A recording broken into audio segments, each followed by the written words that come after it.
Okay, good. Got it. Okay. Are you going to be giving handouts or shall I? Yes, there is handouts right over on this half moon table that just covers basically the advice that I'm going to be giving you in this presentation, what to do when you've been scammed. But this presentation is available on the library website, so you can always re-review this. Okay, so let's go ahead and get started. Hello, everyone here. I'll bring you one. Thank you. You want two? Yeah, two. Please. Oh, perfect. Good. So, hi, everyone. Thanks for joining me today for this presentation here at the Lopez Island Library. My name is Andrew Nichols, and I'm going to be talking to you guys about how to avoid becoming a victim to scammers. So I'm going to start off with a little bit of my background. Let's make sure, yeah, I am sharing, so that's great. So my background, I've been living here on Lopez Island for over 5 years. I have a business called Lopez Tech, where I assist people, residents on this island with their technology needs, whether that's smartphones and tablets or their computer, whether it's Apple or Windows. I've got over a decade of experience in the tech industry. I've been working at Samsung as an employee for them, but I've also worked at the University of Washington's IT lab. So I've been building, maintaining computers for quite a while at this point. And I graduated from the University of Washington with a Bachelor's of Science in Informatics. So technology, computers, this is a lot of my background. I'm also the leader of the Remakery here on the island. And most notably, I have a beard. So if you Google Lopez Tech, can we get your number or your? You can find me in Lopez Rocks. I've got a business page there, but I don't have like a business website. Yeah. Your phone number's on the bottom. Yes, on the handout, you'll have my email address and phone number as well. Yeah, that's perfect. So that way you can get a hold of me. Thank you. So today we're going to be covering 5 different topics. We're going to be learning about how bad the scamming problem is in the United States, globally. You know, scams have been prevalent since, you know, the dawn of time when, you know, people could con other people, but scamming has kind of taken advantage of this increasingly technological world. So we're going to be learning about how bad the problem is. We're also going to be learning about how modern scams work. What are the techniques that they use and how you can identify that? You know, I'll be covering the tech support scam, someone who says, hey, I'm going to help you out with your computer. But really, this advice can apply to a lot of other types of scams. They all kind of use the same basic principles. Because we're going to learn about that, we'll also learn about how to avoid becoming a victim. And you know, it happens to all of us, but eventually, some point in our lives, we're going to be affected by a scam. So we're going to learn what to do when you have been affected. And I'll also provide some additional advice on computer viruses, other scary things that might worry you about, you know, your technology.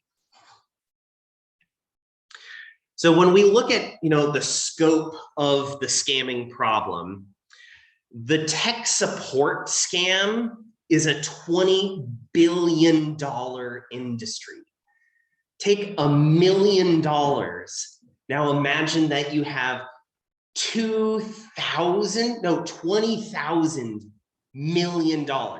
That's how large the scope is. It's an incredibly lucrative business, because when it comes to technology, a lot of people don't have the skills to be able to navigate this on their own. And so it's kind of expected that when they run into problems, they're willing to pay money to get their problem fixed. So it's an incredibly lucrative business for the scammers. Unfortunately, you know, part of getting scammed is that it's a bit of an embarrassing thing when it does happen to you. And so when people get caught into some sort of scam, they're often too afraid to ask their friends and family for help because it's such an embarrassing situation, especially if you've already started paying money to the scammers. You don't want to try to reach out for help. You just want the problem to eventually go away. So oftentimes people who have paid scammers continuously get scammed over and over by the same group because they hope eventually the problem will go away. You know, scams are everywhere. You'll get phone calls, you'll get text messages, you'll see it in your email inbox, and you'll also get, oh shoot, oh gosh, it looks like I've got a virus on my computer. Pop-up ads also come up and they're scary, they're confusing, and it's a little disorienting. So this is an example of one of these types of pop-up ads. Sometimes these things take up your entire screen, and so it looks legitimate. You know, it's got a Windows logo. It says Windows Defender. I've heard of that before. And so there's a phone number on here for me to call. So when something like this happens, people get scared, and so they call this phone number, but this is not Microsoft's phone number. Microsoft is not going to be asking you to call them when something like this happens.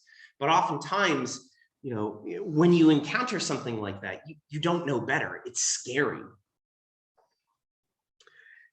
The other thing is when a victim to a scam, you know, when that actually does happen, these scam agencies share this information, not just with other people that work at that scam business, if you can call it a business, but they also share this information and they sell this information to other scammers.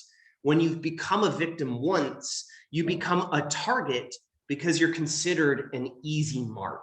You already fell for it. It's also really difficult for law enforcement to arrest these scammers because they're international. You know, they can be in Bangladesh, in India, they can be in Africa. Usually these aren't based in the US, the EU, or the UK. They're typically in other international areas that don't have the same international police force that you'd see in some of those other countries that I listed. The other thing is, in this room and online, pay attention to this. Are you over the age of 65? You're a target, and you will be for the rest of your life. You're going to be considered an easy mark for something like this. And it's an unfortunate aspect that these scammers prey on individuals who haven't had a lot of experience with technology. And so they tend to be the easier marks where they have expendable income because they've already been retired. They may not have a lot of experience on technology because it tends to be newer for them, or their use of technology tends to be pretty limited to going to your bank's website, navigating Facebook, but not necessarily how to fix some of these scary problems and know what to look out for. So if you're over the age of 65, you're going to be one of the targets, and these scammers know it. They're not going to try to call someone in their 20s, in their 40s, because it's harder for them to get money from that individual. And so they won't even try. It's an unfortunate part of the scamming industry. And we have grandchildren. Yes, and you have and I know from your story, you had gotten the grandchild scam, where someone calls in and says, "Grandma, I'm in trouble. I need help." And of course, it's not actually me, but they try to actually, that's a great lead-in. They're going to try to build confidence in their authority. They're a family member, but for like these tech support scams, they're going to claim to be the United States Postal Service or Amazon or Microsoft, Apple.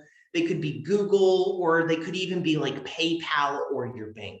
They're going to try to make you believe that they represent some sort of company. That's like the first clue is they're going to be one of these bigger things, something that you've heard of and likely something you're already using. If you're on an Apple computer or you have a Windows computer, you know, they'll say they're one of those too, and 50% of the victims are going to have one of those devices.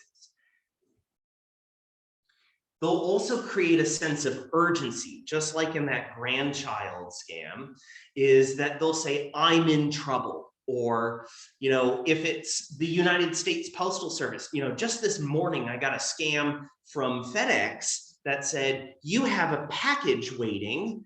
Click here to, like, we missed the delivery. Click here so you can schedule another delivery. They're going to create that sense of urgency where you need to act right then. Any legitimate business is going to give you time. They're not going to say you only have 24 hours. You know, these scammers want you to act quickly and they want you to do something about it. And that's, you know, one of the ways that they hook you in is by making you scared that you're going to run out of time or you're going to run out of money. You know, there was a transaction for $25,000. That's a huge amount of money. So they, you know, you would want to act about that. So that's why they're creating that sense of urgency. You got to act on it. They'll also ask to remotely connect to your computer. Most legitimate businesses will not ask for that. Now, me with my business, Lopez Tech, I do use a remote connection tool, but I always ask about that. And it's always something that's part of my business. I try to tell people that tools like TeamViewer or AnyDesk or, you know, other remote control software, they have legitimate uses, but these scammers use these legitimate tools to do malicious things. They're also going to prey on your goodwill nature. You know, one of these things with the tech support scams is they'll claim to be from Amazon and they need to give you a refund of some amount of money. And when they connect to your computer, they are going to refund you too much money. You were only supposed to get $25 back. Oh, you accidentally got refunded $2,500. Miss, I'm going to lose my job. My family's gonna starve. They're gonna prey on your goodwill nature to make you that mark. So that way, in order to pay back for that too large of a refund, you're gonna have to give them money because it's going to your bank account. You're gonna have to give them money. They'll ask for things like gift cards. They'll ask for cash. Sometimes they'll ask you to take cash and put it in a book in the pages of the book and then package that up and ship it off to some address in the United States. You know, if they're from Amazon, they're gonna have an address in the United States. You're not gonna mail something to India. That's too sketchy. So these scams have kind of gotten wise to create this invisible paper trail. Gift cards are untraceable because it's kind of this one-time transaction. They're going to want to prey on your goodwill nature by trying to fix some sort of problem. They'll also discourage you to seek outside help. When you're on the phone with these people, if you say, you know, I'm not really certain about this, is it all right if I call back? They will say, no, no, no, I'm already on the phone with you. You don't need to hang up. Oh, if you need to talk to a supervisor, let me go get a supervisor. They will discourage you from talking to friends, family, the people at the post office. You know, they'll do all this sort of stuff because as soon as someone else hears about it, someone else can say, whoa, whoa, whoa, this sounds like a scam. And all that time they spent trying to get that money from you is going to be all for naught. So they'll discourage you to ask for help. As I had said, with gift cards or cash in books, they're going to request unexpected or abnormal payments. This is not something you were expecting. Why am I getting a package now from FedEx? I was not expecting something, right? They're going to try to do something with this that's out of the ordinary. This is a situation where you need to handle it right now. That's how these scammers and these modern scams work.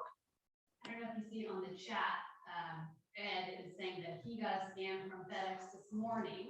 They asked for confirmation about his address, but when they asked for his Visa account, then he deleted the website. Yes, yeah, it's absolutely, I mean, I don't know what it's been, but since I started building the presentation for this, I've been getting a lot of scams in my email. So maybe they know something, but absolutely, yeah, they'll try to, you know, bring something to your attention. So that's a great example. So how do you avoid becoming a victim? Knowing how these scams work, you need to beware of the source. If someone's claiming that they're from Amazon, you can go to Amazon.com, you can go to the support page, and you can find the phone number for there. You can, you know, be cautious when someone says that they're representing some organization. You always have a way to end that phone call, to ignore that email and reach directly out to the company. Do not reach out to the phone number or email or link that they give you in the text message, in the email. You always have a way to validate that some other way. So that's part of that advice as well, is to validate that phone number and website. Don't take their word for it. If you remember that pop-up that I showed you that had that phone number on there, don't take their word for it. Go look up on Google, try to find what Microsoft's support phone number is. You want to validate it. Don't just believe them. Never let them connect to your computer. You know, I oftentimes have people who ask me for advice when they've been scammed. What do I do? And part of the line of questions that I ask is, did you allow them to connect to your computer? About 50% of the time, I'll have people say, no, I didn't let them. I was sketched out about it. I hung up the phone as soon as they asked me for that.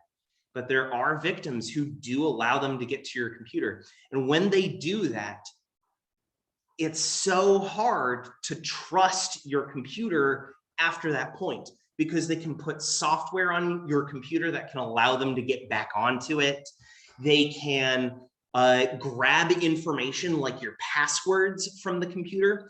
Oftentimes, you know, I'll have some examples at the very end of this class, but oftentimes when they connect to your computer, they'll blank out the screen. And so when you're sitting there in front of your computer, you can't see what they're doing.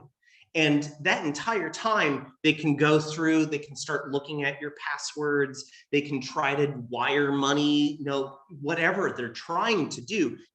By allowing them to connect to your computer, you open yourself up for even more risk and more things that you need to do to try to correct this after you've been scammed. So, there's a place in your computer where you can keep all your passwords.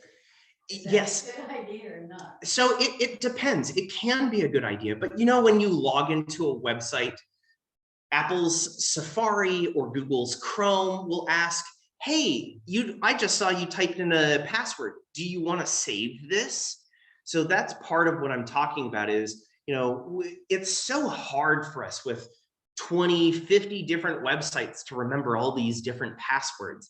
And, you know, we try to practice good, you know, good behaviors by making sure our banking password is different and making sure that we've got a strong password somewhere. But oftentimes we reuse the same passwords in a lot of different websites. So yes, people do save their passwords on the computer. I have something called a password vault. It's going to be one of the pieces of advice that I give at the end of this. There are legitimate uses for these tools, but when someone has access to your computer, they can see those passwords too. So it just becomes a risk. By letting them connect to your computer, you lose that control and the scammers can start to get that information from you. So should you not do that? Should you not save your passwords? I think it's totally valid to save passwords to your computer using Google Chrome or whatever. It's fine to do that. But the risk is when you let someone connect to your computer, you potentially expose those passwords. You can also avoid becoming a victim by telling the person, hey, I'm not sure how I feel about this. I'm going to contact you back at your official number. If they're a scammer, remember, they're going to discourage you from seeking that outside help. If they're a legitimate business, they'll say, I absolutely understand, sir. Go ahead, give us a call back. Here's this case number. A legitimate business is going to want and understand if you want to try to contact them back because things seem a little scary or sketchy. You should also ask yourself, are they offering me an unrelated or unexpected service? I'll give you an example. One of my customers got an email from PayPal saying that they had $100 that they're supposed to receive that couldn't make it to their bank account. And so they needed to fix a problem. They created a sense of urgency, right? Here's money that they could be having. Everyone wants extra money. Here's money that's on the table. They need to go act to fix a problem, that sense of urgency. But when you connect to them, they'll say, here's a phone number, you need to call us. And they'll say, ma'am, it appears that you have a virus on your computer. Can you let us connect to your computer so we can remove that virus? PayPal does not care if you have a virus on your computer. PayPal is offering an unrelated or an unexpected service. Why do they want to fix your computer from a virus like this? Why would Amazon or USPS want to get onto your computer to clean it, to fix it? So that's an unrelated or unexpected service. And oftentimes they'll tell you it comes at a cost. This is how these scammers are making money is, hey, we're going to fix this problem. You've got a virus on your computer. It costs $500 to fix this. That's how these guys get their money. And as I had mentioned before, I'll say it again, you'll never pay a legitimate business in cash or gift cards. As part of preparing for today's lesson, I had spoken with the county's police department, and I had asked them, when islanders get scammed, what is one of the pieces of advice that you give? And they say, never pay in cash or gift cards. A legitimate business is not going to be unexpectedly calling you and asking you to pay in gift cards. It's one of the easiest ways to get scammed, because how do these gift cards work? Why is this a legitimate way of getting paid? There are websites where I can offer for trade a gift card to get cryptocurrency. Have you guys heard of cryptocurrency? Bitcoin, Ethereum. I can take a $100 Walmart gift card and I can sell it for something less valuable, but an amount of cryptocurrency. And that makes that paper trail invisible. There's no cash actually being exchanged into someone's hands, into someone's bank accounts, where that could get reversed. If you remember the Western Union scams, you have a Nigerian prince who's contacting you saying that you have an inheritance of $20,000. You just need to wire us some money so that way we can get you that inheritance. Well, Western Union and banks have all been able to put limits on this to block these scams. So they've transitioned to getting gift cards and then selling those gift cards on open marketplaces for pseudo-anonymous currencies like cryptocurrencies such as Bitcoin. So here's an example, a text message that my mom had gotten. So she gave this as an example for this class. So she gets this text message that says, use codes to complete online purchase. If this attempt wasn't you, for your protection, visit IQ Credit Union online.info to cancel and secure profile. So IQ Credit Union is a legitimate bank. However, my mom is not a member of that bank, nor would IQ Credit Union not use their own website. IQ Credit Union, cu.online.info. Anyone can buy a website that looks similar. bankofamerica.co, bankofamerica.org. Anyone can buy one of those website domains and make it look like they're legitimate. So it's really important to pay attention to, where is this link? Where is this website trying to direct me to? Plus, she didn't expect this. You're not supposed to click on unexpected links, whether it's your email or your text message. Here's pretty bad English. Yes, and they can have bad English, and it's actually part of the whole scam. If you have perfect English, you're going to get a lot of people who who might think it is legitimate. And as they go along, they call up, they'll say, oh, this is a scam, and they'll hang up. That means that scammer wasted 5-15 minutes that they could have been scamming someone else. But if they put in a few spelling mistakes, those harder marks won't even bother with it. And the easy marks, the people who might not know better, will be more likely to call on it. It's all about them optimizing their time, because these scammers get paid by how many people they scam. They treat it like a job. It's a 9-to-5 thing where they show up to a call center and they get paid bonuses based off of how much money they can scam from people. So they want to eliminate the people who are going to be harder. And so if they can put in some spelling errors, well, that means they're going to have a higher concentration of easy marks. This is an example of an email that I got through Gmail. Like I said, since I started researching this, I got a lot of spam. So I had a lot of examples. Now here we see that this is a Shell gas gift card. I'm a winner. Wow, that's great. Here's that sense of urgency. This is an unexpected item. I didn't expect this. Take a look at this screenshot and let's see, can you tell, where is this email coming from? Who is the sender of this email? I don't know if they can see it. Yeah, at tco.tiffany. Like Tiffany Diamonds? Why are they giving me a Shell gas gift card? I know gas is really expensive right now, and everyone would love a little relief for that. But you can click on that little down arrow in Gmail, and it will give you the details of where this came from. We can see from this, it's coming from hemecub@tco.tiffany.com. What's that? It's gibberish. It doesn't have to be anything real. And that's how these scams work, is you can make a million different gibberish emails. It just takes someone to accidentally click on something thinking it's legitimate.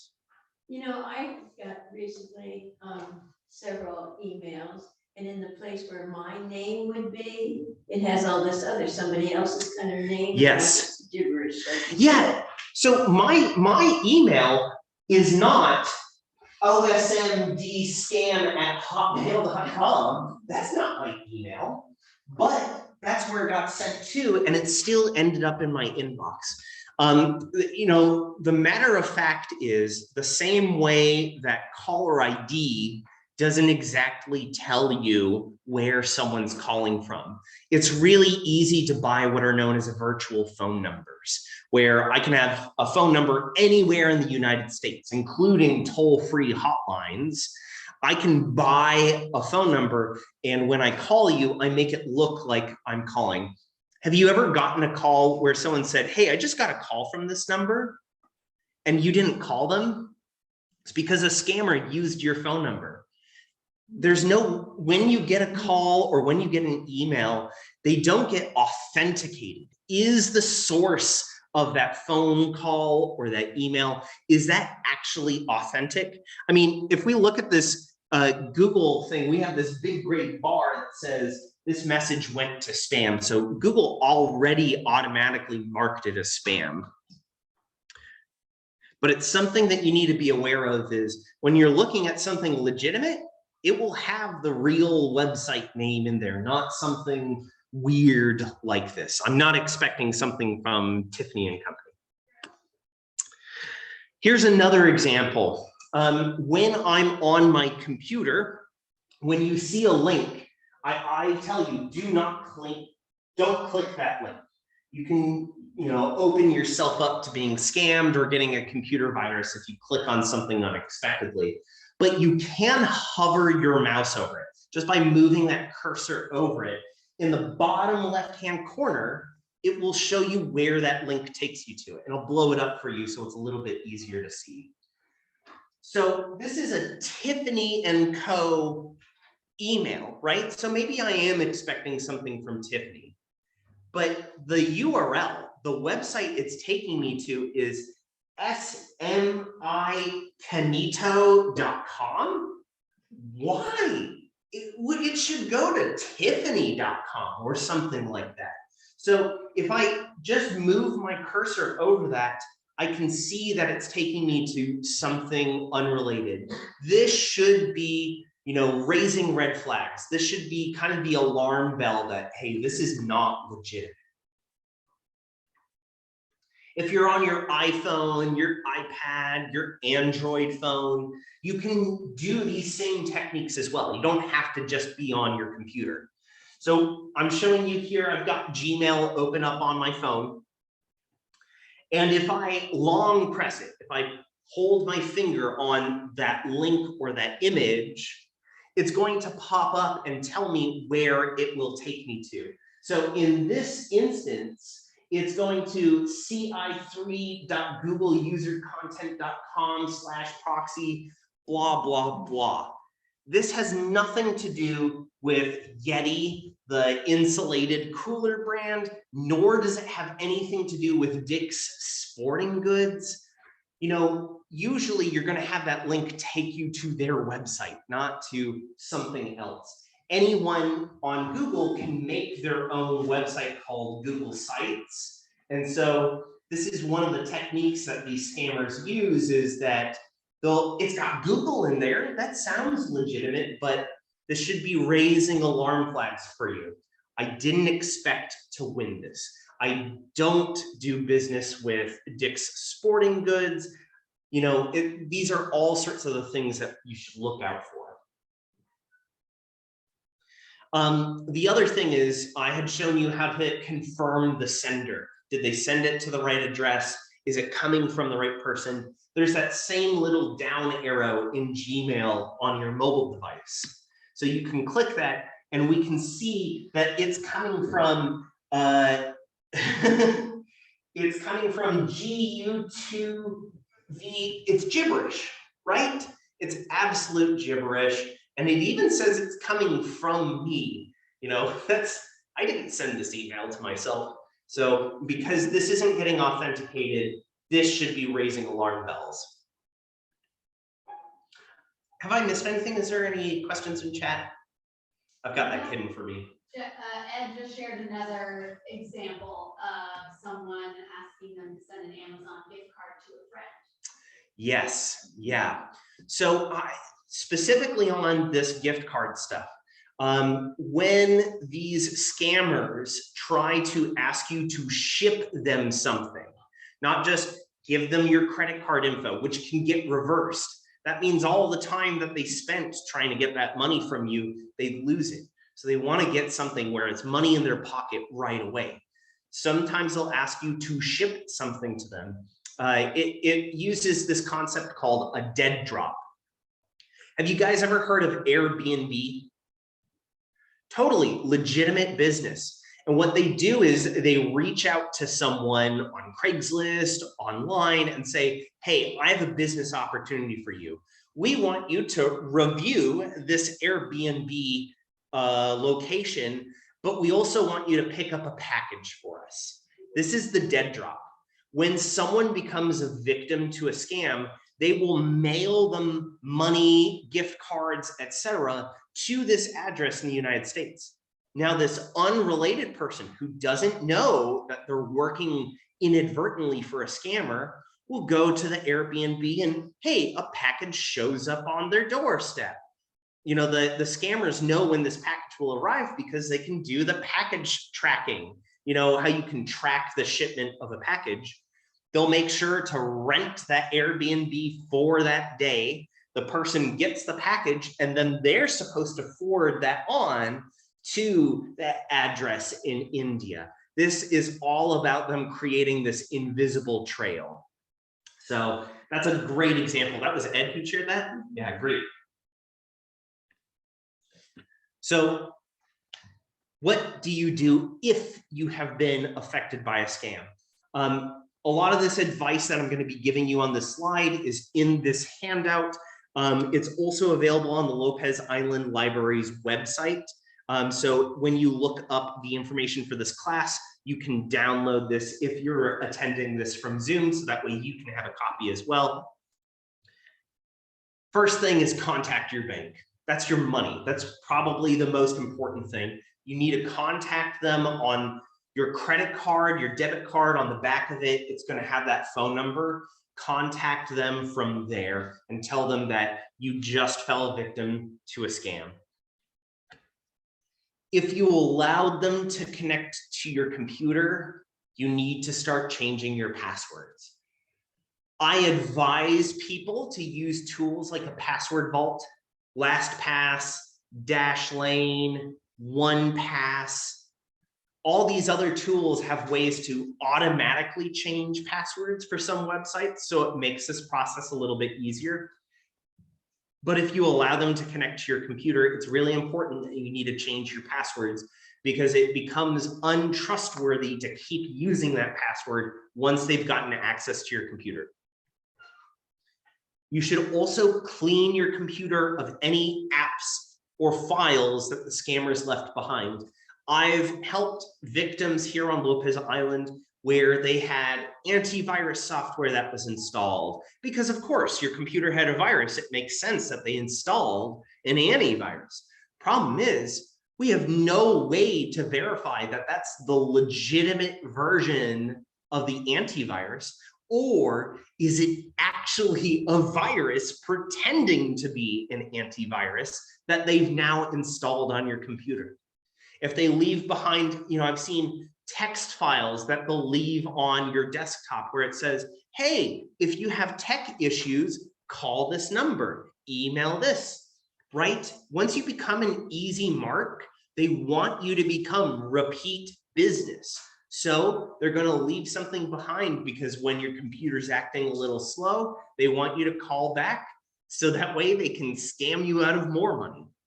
So you should clean any new files, any new programs, and whether you're on Apple or Windows, there are ways to sort by installation date. So you know which programs and stuff they left since you got scammed. Now, you'll often be told, hey, if you've been scammed, contact the FBI. That is absolutely true. But if you go to the FBI's website and look up scams, they'll actually tell you to go to a different government agency, the Internet Crime Complaint Center, IC3. You can go there and you can tell them that you were a victim to a scam. This is really important because knowing is half the battle. By reporting that something has happened to you, the federal government can get an idea of how big of a problem scamming is in the United States. Does that mean if we've been sucked in by the scam or just been contacted, then you suspect it's a scam? You know, I would say it's both. Either suspicions or that you've fallen victim to it, because they'll want to know what new techniques these scammers are using. And you're going to have firsthand experience of, hey, these guys tried saying it was this. They tried saying they were Microsoft, Amazon. The information can only help them. The other thing, I always advise my customers to back up their computers. Microsoft with Windows 10 makes backup really easy. Apple has had Time Machine, that makes backup really easy. It's important to back up these files because these scammers can drop what's known as ransomware on your computer.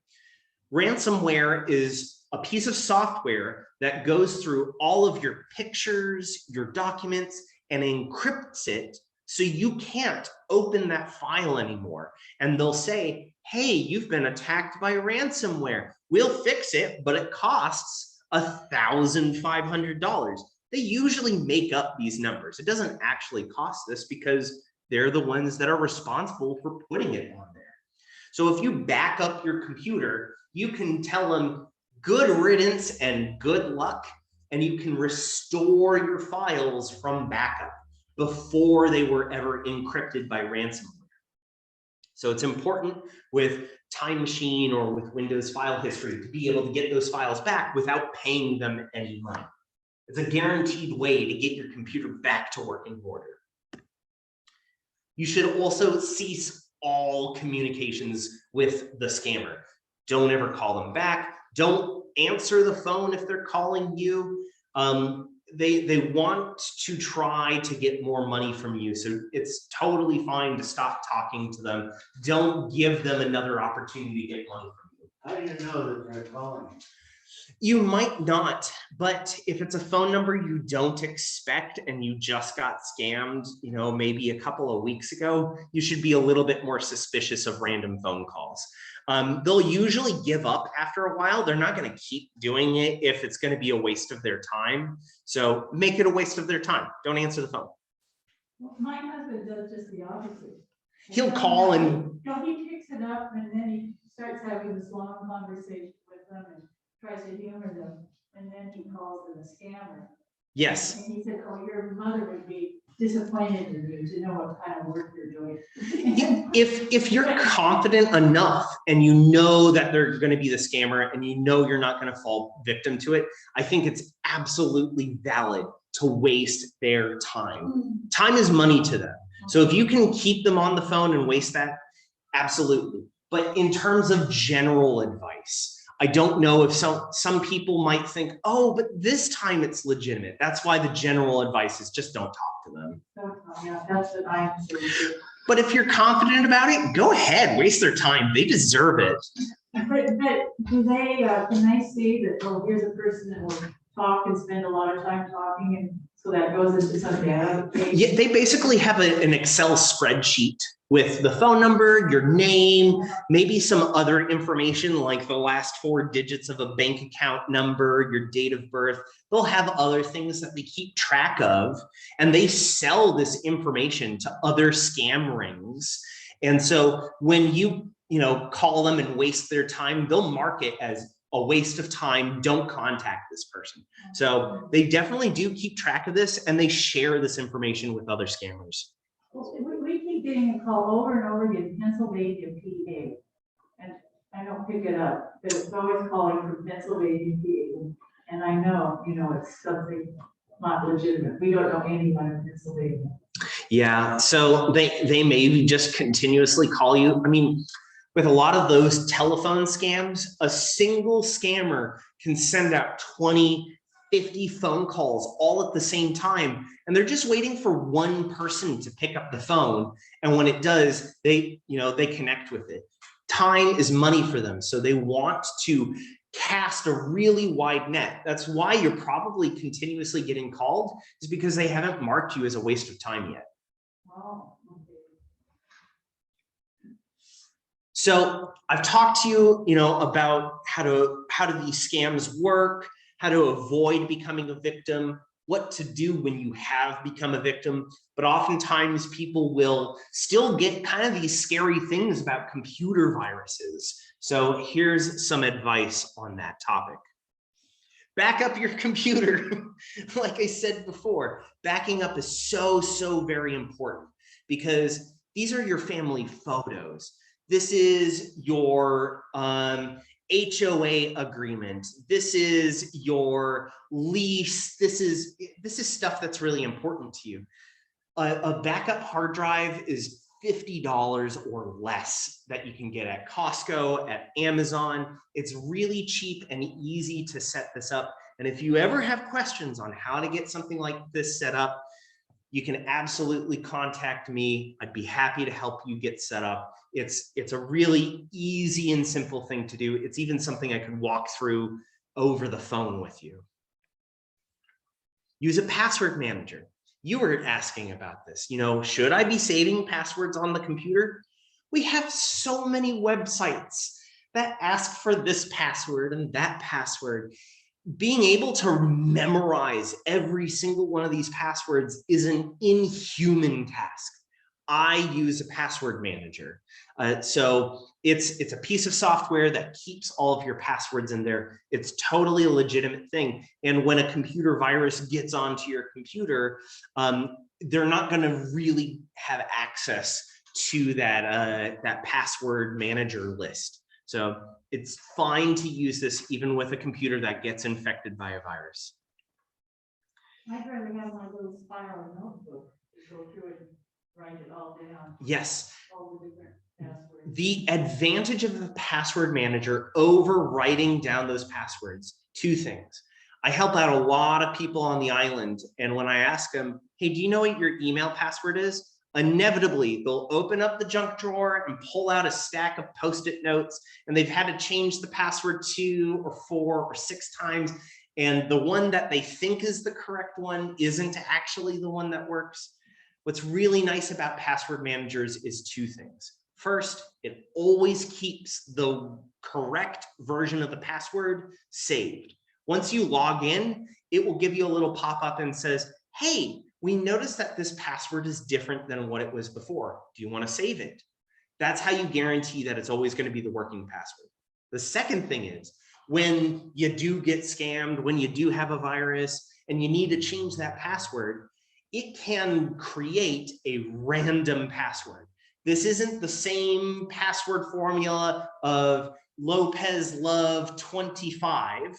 It's going to give you a bunch of random numbers and letters, something that you would probably never use for a password, but because it gets saved in the software and it can automatically put it into your websites, into your apps on your phone, on your computer, it makes it so simple where all you have to do is click a button and it puts in your password. You don't actually have to remember it anymore. So you don't have to go back to that paper notebook and look for what's my iCloud password.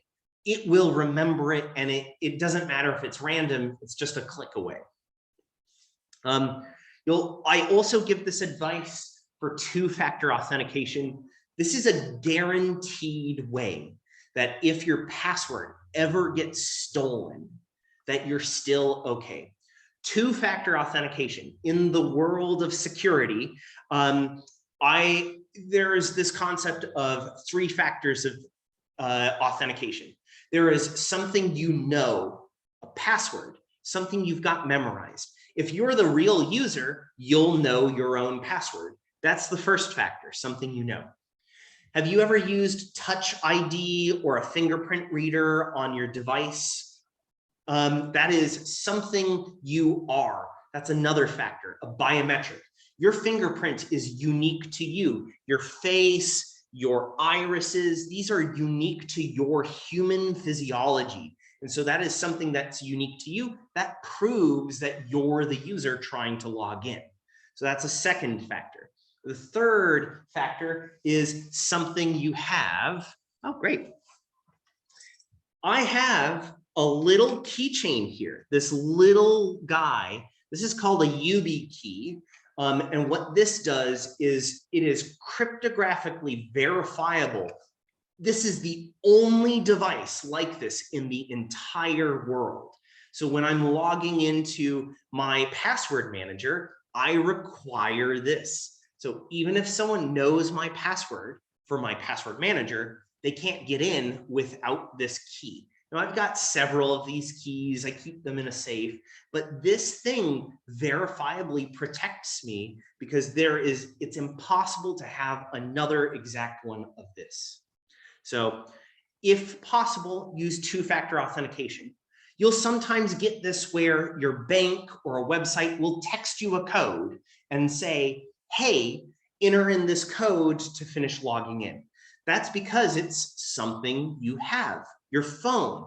You're the only person with that phone number. So if you get that text message, that proves that you know your password and you have your phone. So you're logging in. That's got to be you, not some guy over in Russia or China or India that's trying to log in as you from, a password that got stolen.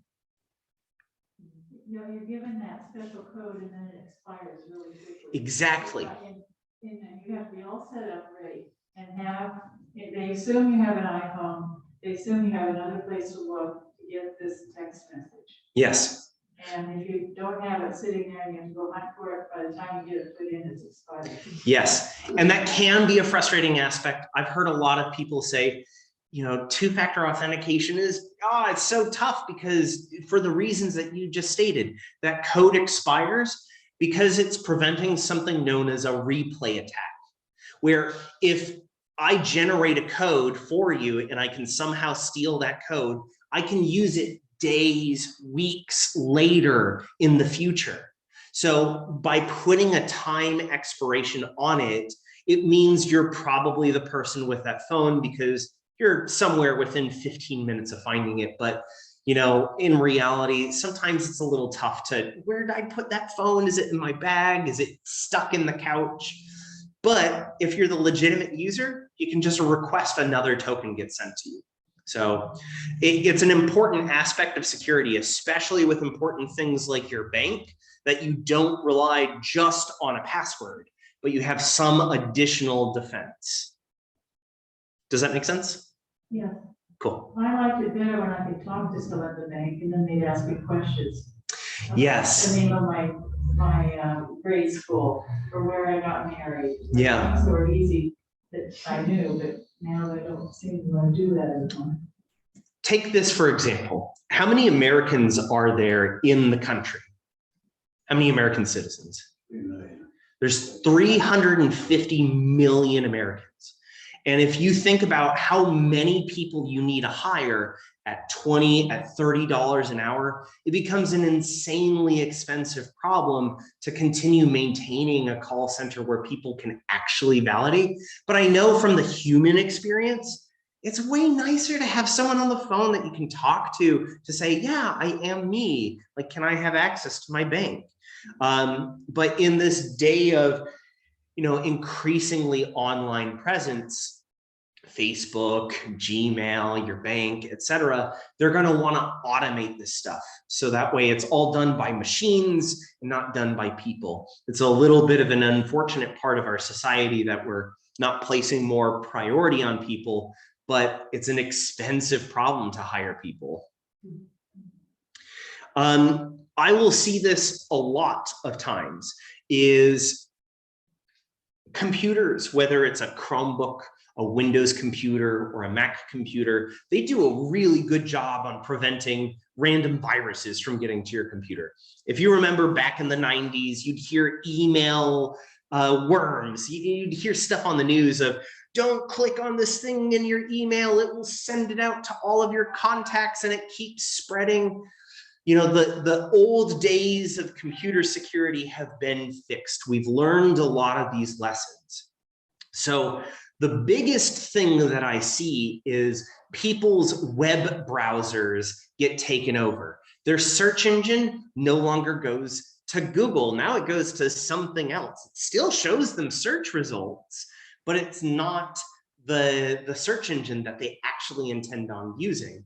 That's something called search hijacking, where you go visit some news website because your friend emailed you, hey, take a look at this 1973 Chevy vehicle. Isn't it a beauty? Check out this article.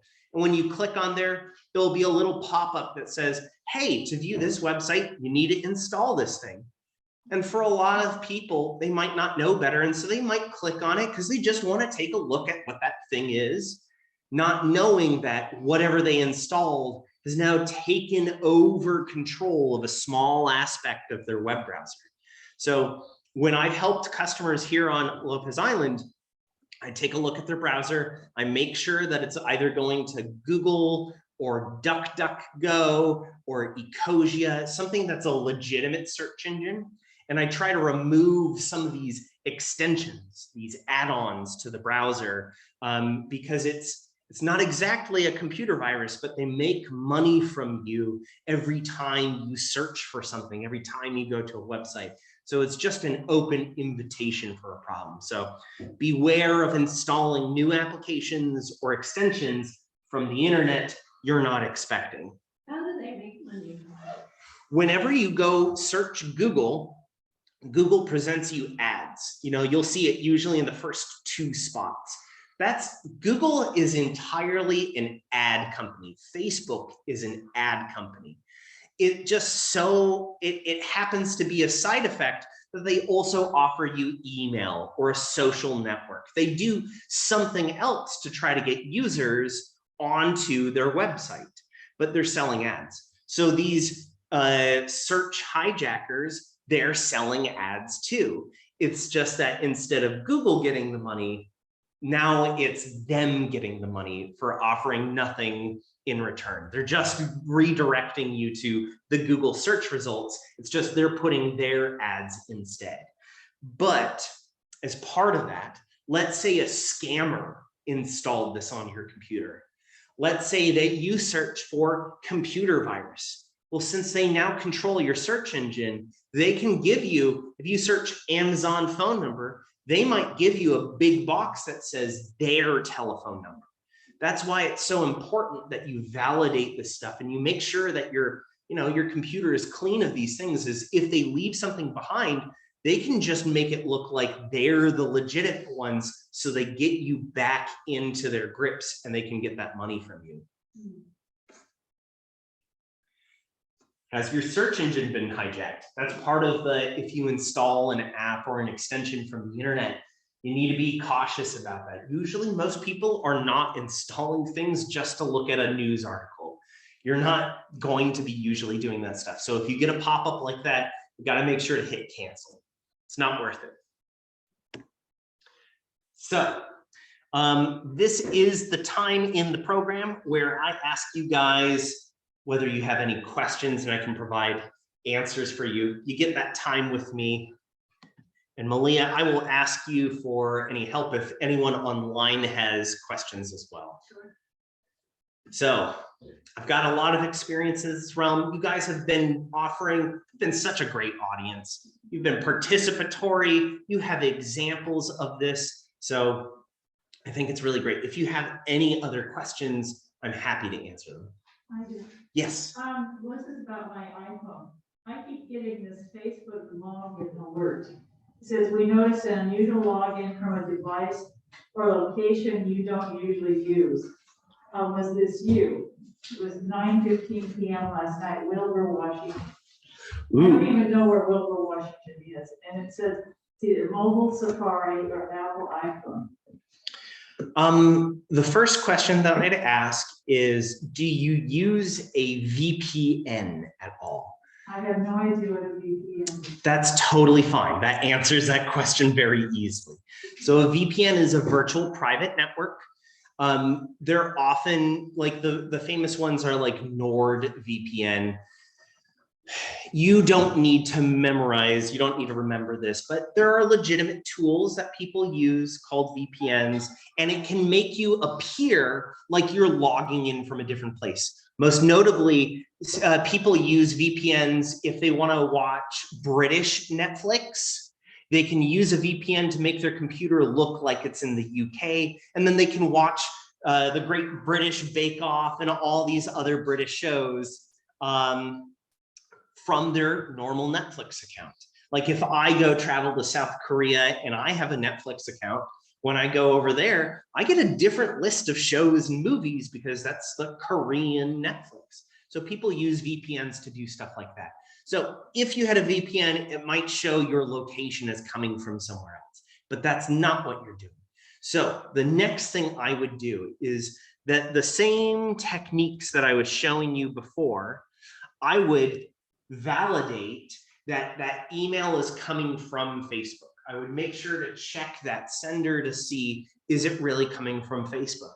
And if it is, I would immediately change your password. Well, it does say something about changing password. Well, there's no place to put yes or no. I put no. I wouldn't have been. And typically with those emails, it's just information. They don't usually give you action in that email.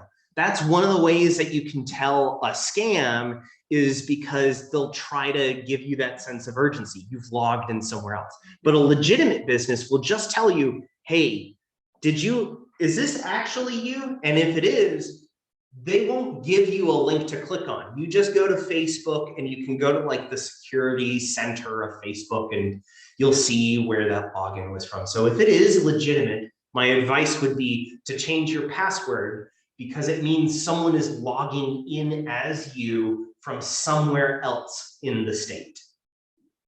How did they get it? I'll ask an honest question. You don't have to tell me what your password is, please don't. But do you use that password on any other website? Yeah, I probably. So Variations. Sometimes with exclamation. Yes. Sometimes with capital letter. Yeah. So a really famous example of this, I really love this one because my background is in information security. I was a hacker for Boeing for a couple of years. I go to hacker conferences, so I know a lot of the tools and techniques that these guys use. And one of the most famous breaches was Adobe, who's responsible for Photoshop, a lot of professional tools. Their database of 50 million users got compromised. Some hacker got access to all these passwords, but Adobe said, don't worry, we encrypted it so they won't know the password. Problem is that the encrypted password was the same for everyone who had the same password. So if your password was Michael Jackson 54, then everyone else who has that same password would have the same encrypted password. So these hackers wrote a computer program that would go through and guess the passwords. And once they figured it out, then that's a password that they could sell. That's why data breaches are kind of an impactful thing. If you use and reuse a password elsewhere on the internet, you now have to trust the security of that website to protect your password.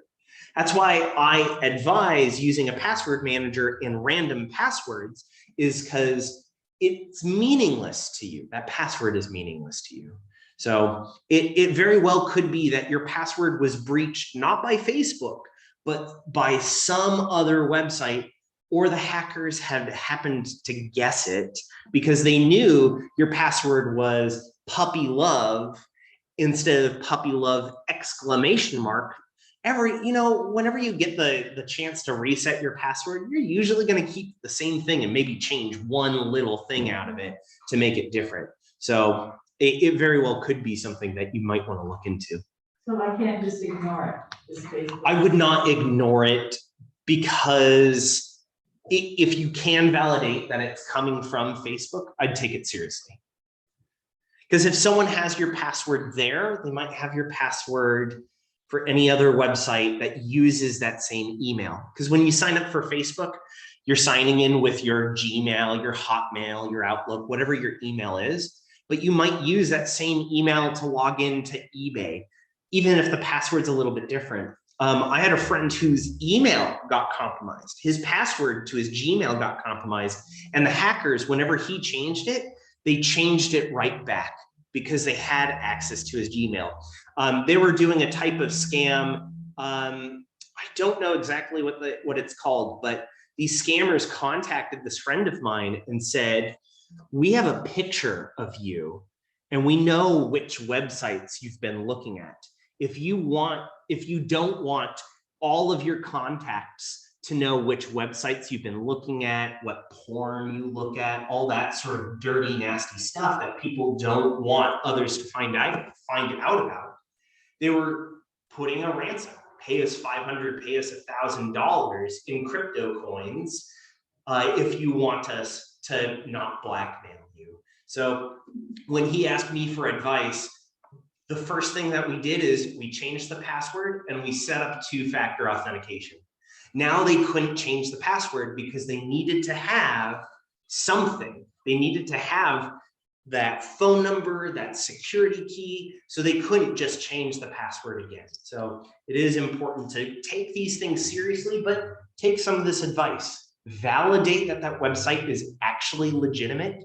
Make sure that it is, and if it is, go change your password on Facebook. There's some questions on the chat. Oh, great, yes. Nancy is wondering if there are password managers you can recommend, and then Taya is also wondering if there are third-party antivirus software that you can recommend.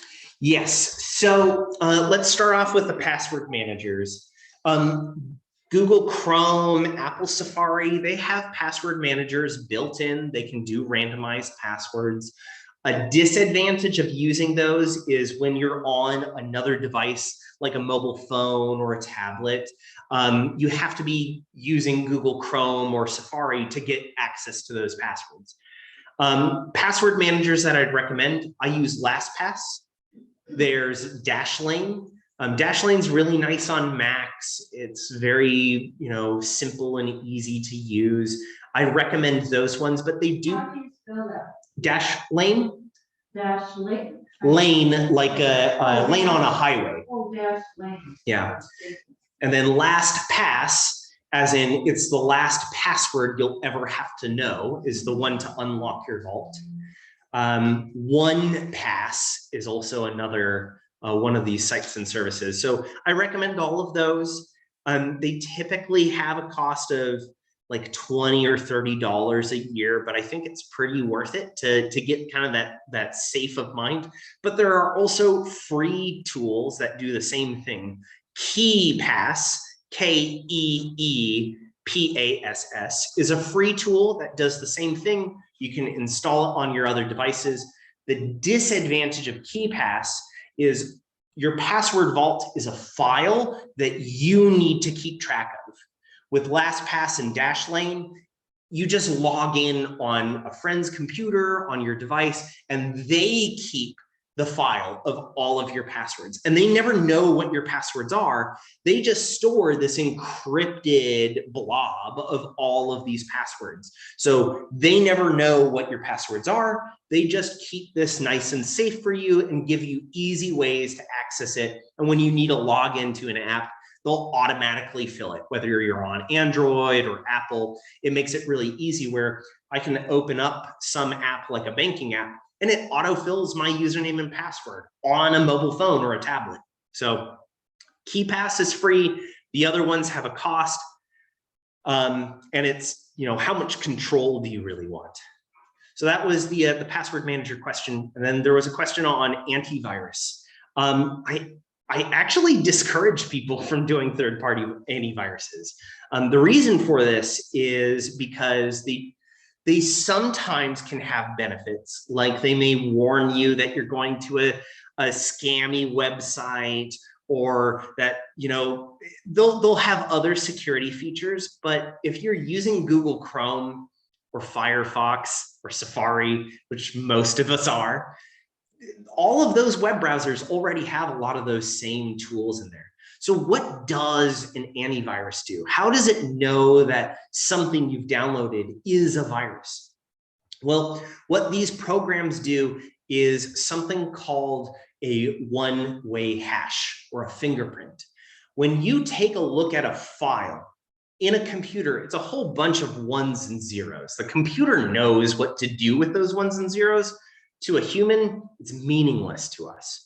But the computer can take a look at that file, all those ones and zeros, and they put it into a one-way function. This is a mathematical concept.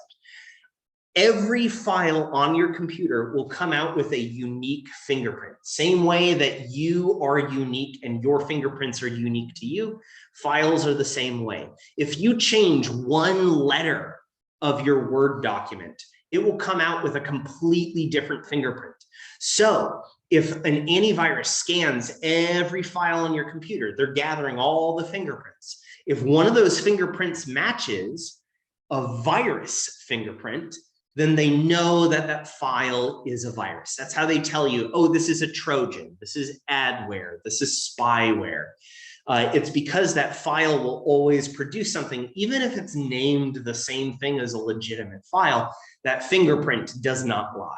So I don't recommend third-party antiviruses.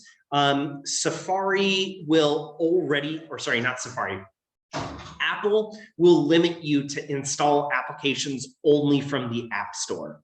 And Apple reviews every application that goes onto the App Store. So that's how they prevent viruses and spyware and things like that from getting into the App Store. You have to get the okay from Apple before you can put an application onto the App Store. So the App Store is safe.